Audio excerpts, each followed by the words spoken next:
When you're asked in a job interview, do you prefer to work independently or in a team? Don't panic. Here's the secret. There is no right answer to this question. And some of these questions, like how do you respond when you're stressed out? Are you organized? These are highly subjective questions, and there are no right and wrong answers. When there are no right and wrong answers, the default is for you to be yourself. Be authentic. An interview, in the most basic sense, is a set of questions about you, and the more you know yourself, the better you'll do.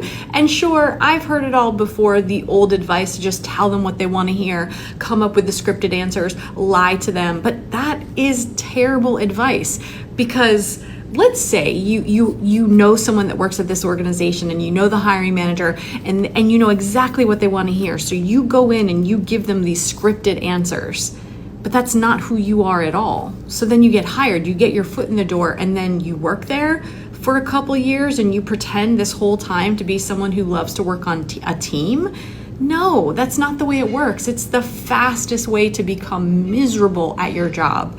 If you are pretending, and if you are faking it, and if you are lying in job interviews just to get your foot in the door, you are going to be the one that's miserable at the end. They may figure it out and they may fire you because you're not a good fit, or you may just have to suffer through it and pretend for years, and that is just a recipe for disaster. And I get it. It's really hard to be vulnerable and to go in there and be yourself, because if they reject you, they're rejecting you.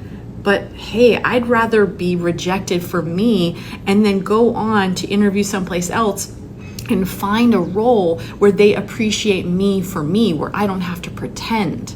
For more tips on how to interview better, for more tips on how to be more authentic in the interview process, get an Interviewology profile. It will outline the impression that you're making, what's your interview style, and all the things that you need to prepare ahead of your next job interview.